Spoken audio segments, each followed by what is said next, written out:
네, 안녕하세요. 문화유청 근대문화재과에 있는 이용준이라고 합니다. 오늘은 국가등록문화재로 등록되어 있는 칠곡 매원마을에 대해서 좀 소개를 시켜드리고자 합니다. 칠곡 매원마을은요, 17세기부터 현재까지 광주이씨 후손들이 살고 있는 영남 지역의 대표적인 동족마을 중에 하나입니다. 동족마을이면 여러분들 다 아시겠지만 같은 성씨들이 군락을 이루어서 모여 사는 마을인데요. 영남 지역 중에는 잘 아시는 하회마을을 비롯해서 양동마을, 그다음에 괴시마을 등등 여러 가지 마을이 존재하고 있습니다. 사진을 쭉 보시면 매원마을에 대해서 전경에 대해서 쭉 보여질 수가 있겠고요. 그다음에 지금 현존에도 빨간색으로 칠해져 있는 것처럼 여러 개의 고택들이 지금까지도 그 맥을 이어서 이어져 오고 있습니다.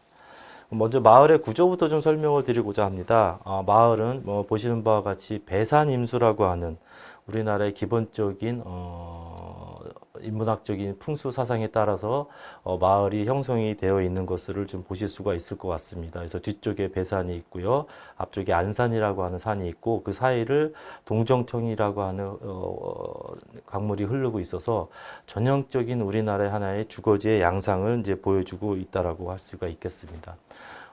요즘은 풍수지리에 대해서 많이들 아시고 계실 텐데요. 저희가 흔히 풍수를 이야기할 때 두 가지 개념으로 좀 이야기를 많이 하고 있습니다. 하나가 사신이라고 해서 동서남북에서 각각의 방위에서 마을을 지켜주는 신이 있고요. 그다음에 그 마을을 주변에 지형을 가지고 어떤 형국을 이루고 있는 형국.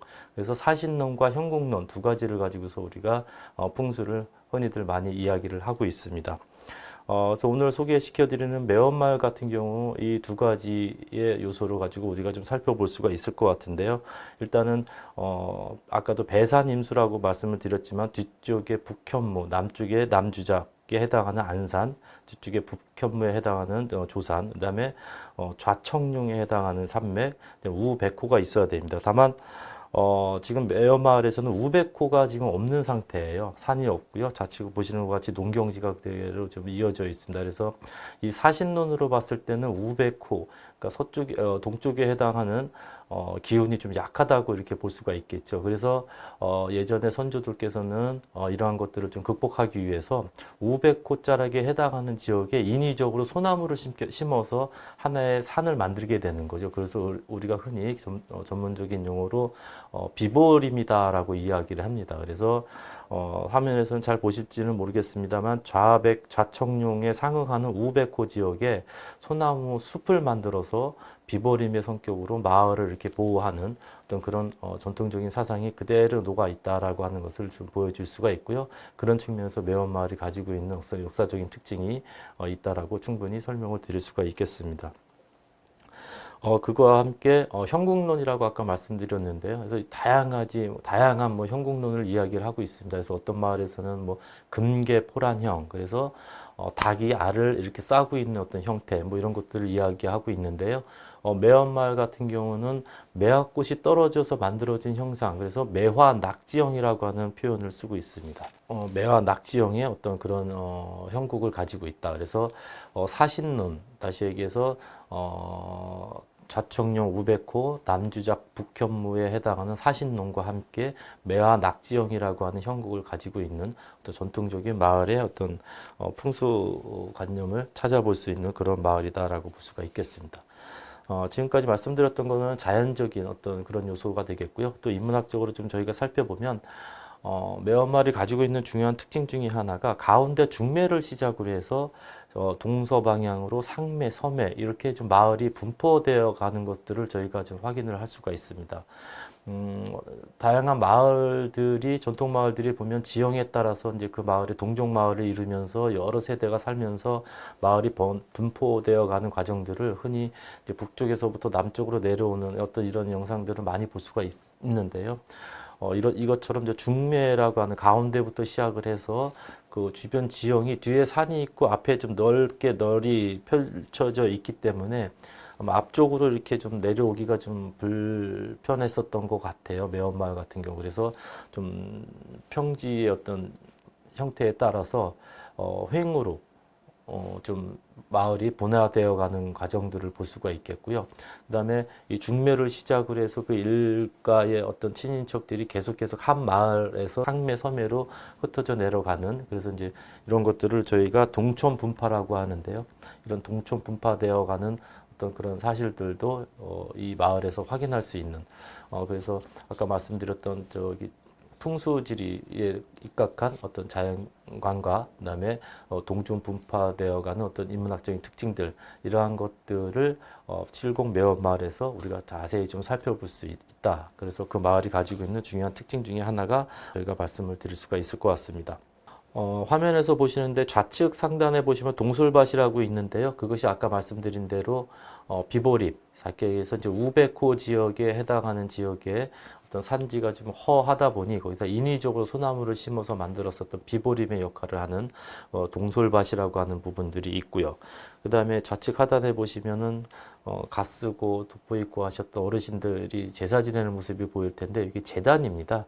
그래서 17세기에 마을이 형성돼서 오늘날에 이르기까지 마을의 하나의 그 중요한 전통적인 행사로서 제단을 통해서 동제를 지내는 것들, 이러한 것들을 좀 저희가 살펴볼 수가 있어서요. 어떤 이러한 전통적인 사상이라든가 그런 행위들이 400년이 지난 오늘날까지도 잘 좀 녹아 들어가 있다. 그래서 우리가 전통 마을로서, 전통 주거지로서의 갖춰야 될 요소들을 아직까지도 잘 유지하고 있다는 측면에서 역사 마을로서의 그 가치도 충분하다라고 이렇게 좀 말씀을 드릴 수가 있을 것 같습니다. 이 양덕마을이든지 이미 지정문화재로 지정돼서 보존 관리하고 있는 마을들을 좀 잘 가서 보시면 아시겠지만 관광객으로 가셔가지고 보실 때는 전혀 뭐 그런 거를 못 느끼시겠지만 거기 사시는 분들에 대해서는 굉장히 불편함을 많이 호소를 합니다. 19세기, 18세기에 만들어졌던 마을, 내지는 그 이전 17세기에 만들어졌던 마을 속에서 그 집들도 마찬가지로 그때 이제 형성된 집들이 많이 남아 있는데 오늘날 21세기의 삶을 거기다 집어넣어서 운영을 하려다 보니까 굉장히 힘듭니다. 그래서 민속마을에 거주하시는 분들이 굉장히 힘들고요. 어쩔 수 없이 21세기의 삶에 맞추다 보니까 조금 뭐 변형이라고나 할까요? 아니면 좀 변경이라고나 할까요? 조금씩 실생활에 맞게끔 고쳐서 나갈 수밖에 없는데 이제 문화유산을 다루는 저희 입장에서는 이제 진정성 문제라든지 원형 유지라는 측면에서 봤을 때는 꼭 달갑지만은 아닌 상황입니다. 하지만 민속문화재라고 하는 것이 그 안에 살아있는 사람들이 없다라고 한다면 이거는 하나의 박제된 것밖에 볼 수가 없기 때문에 저희는 원형도 유지를 해야 되고 진정성도 유지를 하면서 21세기 오늘날에까지 그 삶을 이어져 오기 위한 하나의 방책을 마련을 해야 되는 그런 어려움이 있을 수밖에 없습니다. 그래서 요즘은 전문가들 사이에서 뭐 한 세기 동안 흘러내려오면서 저희가 변형이라고 보지만 그건 변형이 아니라 어쨌든 그 시대의 생활상을 담기 위해서 좀 변경돼야 되는 부분들, 그 부분들까지도 하나의 시간의 켜로서 좀 남겨서 보존해야 되는 것이 아니겠느냐, 뭐 이런 말씀도 많이 하시는 분들도 있습니다. 그래서 그걸 전문적으로 저희가 보존 원칙이라고 하는 것을 가지고 논할 때 리해빌리테이션이라고 하는 개념이 있습니다. 그것이 뭐냐면 재생, 재활 뭐 그런 개념이기 때문에 리해빌리테이션의 개념으로 우리가 살아있는 문화재, 그러니까 고택이라든지 민속마을을 좀 지켜야 되지 않을까라고 생각을 하는 거고요. 왜 이런 말씀을 드렸냐면 70 매원마을이 좀 전까지 말씀드렸던 전통적인 어떤 저기 관습이라든지 문화라든지 이런 것들이 400년이 지난 오늘날에까지 계속해서 이어져 오고는 있지만 실질적으로 6.25 한국전쟁을 거치면서 저희가 낙동강 전투가 굉장히 유명했지 않습니까? 매원마을 바로 옆에가 낙동강이 위치하고 있습니다. 그래서 유엔군이며 북한군을 통해서 많은 폭격의 대상이 됐었던 마을입니다. 실제적으로. 그래서 마을이 굉장히 컸기 때문에 아마 한국군도 한국군이지만 북한군도 거기서 계속해서 뭐 주둔을 했었던 그런 상황이 있었다고 해요. 그렇기 때문에 양 진영에서의 어떤 폭격의 대상이 됐기 때문에 마을이 엄청나게 컸지만 그 6.25 농난을 통해서 대부분이 훼손이 되고 소실이 되고 많이 축소되던 물리적인 변화를 거쳐 오게 됐습니다. 그래서 그런 잔상들이 많이 남아 있는데요. 이 마을의 고택의 어떤 종택이라고 하는 부분도 역시 마찬가지로 한국전쟁 때 많은 피해를 입어서 지금까지 이제 빈터로 많이 남아 있는 어떤 어떤 그런 지역이 있을 수가 있겠습니다. 지금 보시는 것과 같이 박곡종택이라고 하는 부분인데요. 땅이 굉장히 넓습니다. 하지만 빈터로 남아있는 부분, 그리고 뒷부분에 디귿자 형태로 생긴 안채 같은 경우는 새로 신축을 했었던, 나름 예전에 이렇게 허물어져서 그런 이제 상황들인데, 어쨌든 마을이 가지고 있는 정체성이라든지 마을이 가지고 있는 공간적인 특징으로 봤을 때는 전통 마을임에도 확실하지만, 그래도 이러한 근대기 때의 어떤 그런 여러 가지 시대적인 상황으로 인해서 많이 이제 좀 훼손이 되었던, 하지만 이제 이것도 우리가 민속마을이라고 하는 측면에서 민속이 어디까지 이야기하는지 잘 모르겠습니다만, 오늘날에 이르기까지 하나의 역사, 유교라고 하는 것도 하나의 역사적인 표로 볼 수가 있기 때문에 그 마을의 그 시대적인 상황을 담고 있는 하나의 요소로서 저희가 보존해야 될 필요가 있다라고 생각을 해서 등록문화재로 좀 등록을 해서 관리하고 있다라는 말씀을 좀 드려야 될 것 같습니다. 또 하나의 중요한 특징 중에 하나가 우리가 전통 마을 같은 경우는 유교적 종법 질서 체계가 그대로 살아서 움직이고 있습니다. 그래서 마을 안에 있는 서당이라든지 제실이라든지 사당이라든지 이런 것도 본래의 기능대로 많이 축소가 되긴 했지만 본래의 기능대로 계속해서 쓰고는 있습니다.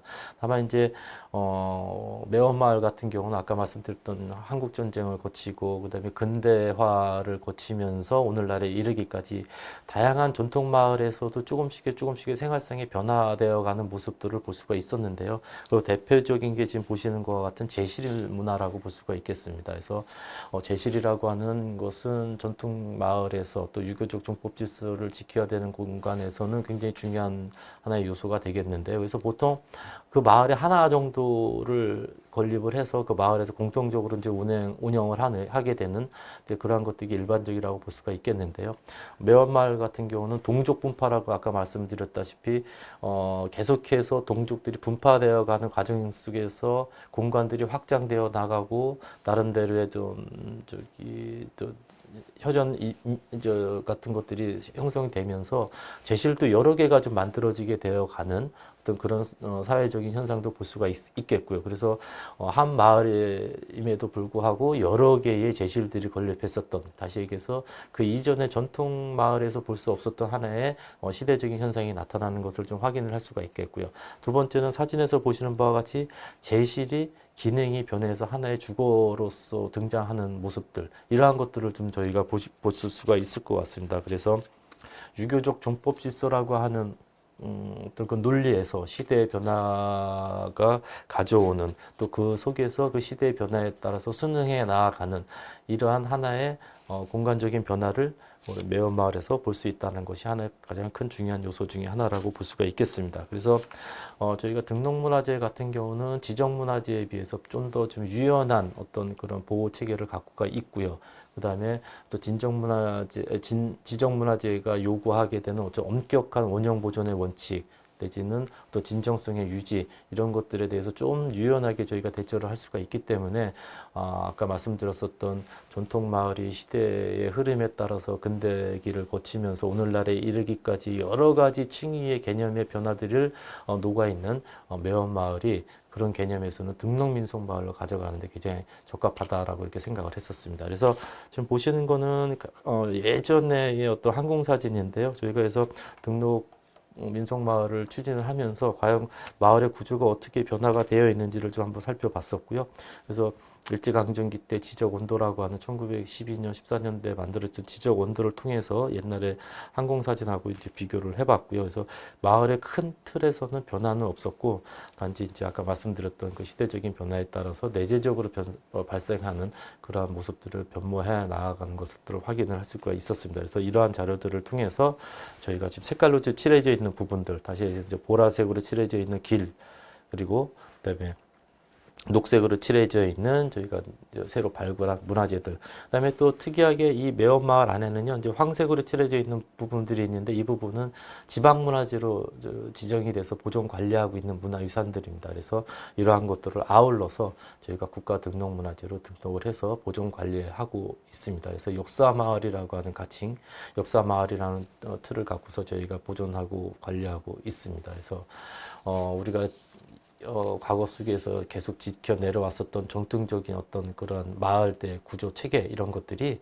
근대기를 거치면서 어떻게 변화가 되어 왔었고 그 속에서 지켜야 될 것은 지켜가면서 시대에 따라서 변화되고 그 모습에서 상응해 나아가는 과정들을 마을의 공간 속에서 저희가 살펴볼 수 있는 중요한 사례라고 판단이 듭니다. 예, 이상입니다. 감사합니다.